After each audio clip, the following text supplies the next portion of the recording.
오늘 본문은 어제에 이어서 계속 북이스라엘의 멸망에 관한 이야기를 다루고 있습니다. 아수르는 북이스라엘을 점령하면서 사마리아에 있는 사람들을 붙잡아가고 대신 그곳에 이방 사람들을 거주하도록 했습니다. 이것은 아수르가 정복한 백성들을 반역을 깨하지 못하도록 하는 정책이기도 했습니다. 실제로 아수르가 주변 여러 나라들을 정복하고 나서 실시한 대표적인 정책이 바로 이 피정복민들을 이주시키는 것이었습니다. 정복당한 백성들이 자신들의 민족 정체성을 잃게 함으로써 정복지를 보다 손쉽게 다스리기 위한 방법 가운데 하나였습니다. 이스라엘을 점령한 아수르 왕이 바벨론과 구다와 아하맛과 스발와임 사람들을 강제로 이스라엘로 이주시키게 했습니다. 이들은 이곳에 일시적으로 머문 것이 아니라 오랫동안 이곳에 거주한 것임을 알 수 있습니다. 24절 후반부에 보면 그들이 사마리아를 차지하고 그 여러 성읍에 거주하니라 라고 말씀하고 있습니다. 이주민들은 오랜 기간 동안 사마리아의 터를 잡고 살아왔습니다. 그런데 이들은 25절 말씀에 보듯이 여호와를 경외하지 않는 자들이다 라고 말하고 있습니다. 이 여호와를 경외하지 않는 자들, 이들에게 사자가 나타나서 이주민들을 물어 죽이는 사건이 발생하고 맙니다. 그 이유는 바로 이 땅이 여호와 하나님의 땅인데 이방 백성들이 하나님을 섬기지 않는 데에 대한 심판임을 그들이 알아차리게 되는 것입니다. 실제로 하나님께서 사자를 심판의 도구로 사용하시는 일은 열왕기상에서도 2번이나 나타나고 있습니다. 이 사실을 알게 된 사람들이 이스라엘의 사정을 아수르 왕에게 보고하게 됩니다. 아수르 왕은 보고를 받고서 온 이스라엘 제사장 가운데 한 사람을 다시 이스라엘로 돌려보내게 됩니다. 그리고 그 땅 신의 법을 가르치도록 명령합니다. 즉 하나님의 율법을 그 땅 백성들에게 가르치라는 것입니다. 이 사실을 보면 이 아수르라는 나라가 다른 나라의 종교 정책에 대해서는 굉장히 관대했다라는 것을 알 수가 있습니다. 어쨌든 여기서 돌아온 사람들과 이방인들이 뒤섞여서 나중에 신약에서 사마리아 사람들이라고 불리는 그 사람들의 조상이 된다는 것입니다. 우리가 신약 성경에서 보듯이 사마리아 사람들은 정통 유대인들의 혈통이 아니었기 때문에 많은 유대인들의 경멸의 대상이 되었습니다.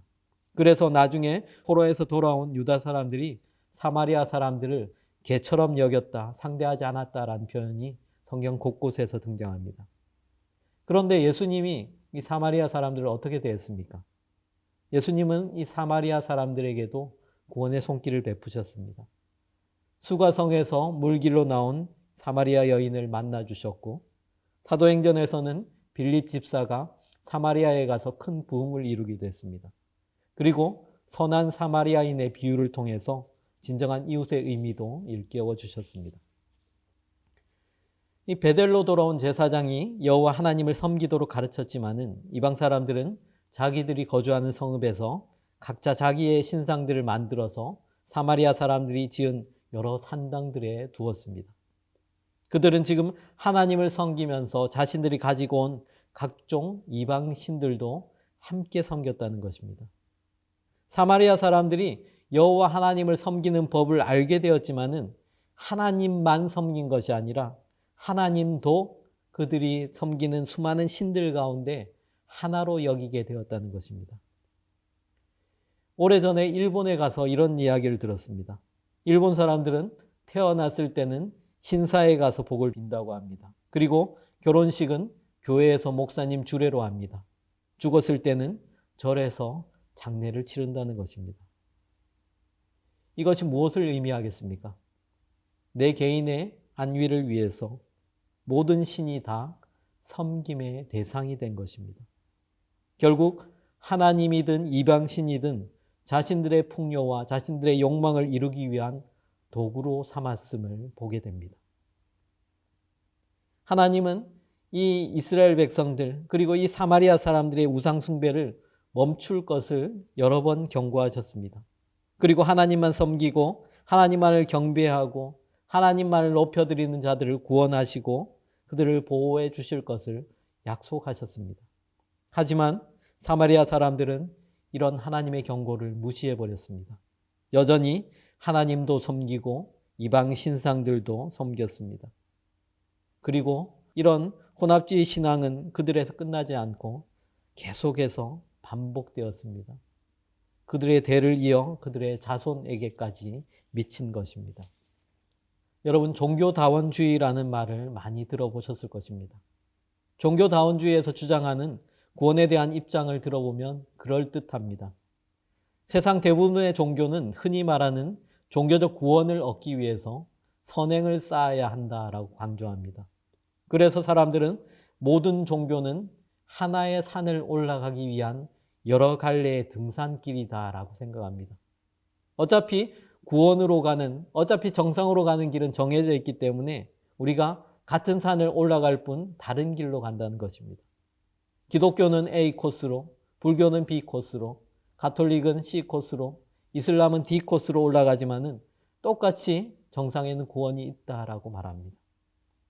그들이 보기에는 다 같은 길인데 왜 유난히 기독교인들은 저렇게 자기들만 진리라고, 자기들만 유일한 길이라고 그렇게 다른 종교를 배타적으로 여기냐고 비난하기도 합니다. 그런데 우리는 분명히 알고 있습니다. 하나님이 우리가 정말 땀을 흘리고 열심히 등산한다고, 그렇게 열심히 선행한다고 만날 수 있는 분이 아니라는 것입니다. 성경은 우리가 선행을 해서, 우리가 수행을 해서 구원받을 수 있다라고 절대 얘기하지 않습니다. 구원은 오직 하나님의 선물이며 우리가 노력해서 얻는 것이 아닌 하나님의 전적인 은혜로만 가능한 것입니다. 오늘날 이 다원주의와 포스트 모더니즘이 이 사회를 물들이고 있습니다. 절대적인 진리가 사라진 시대가 되었지만은 우리가 분명히 붙들어야 할 것은 영원토록 변함이 없으신 진리인 하나님의 말씀입니다.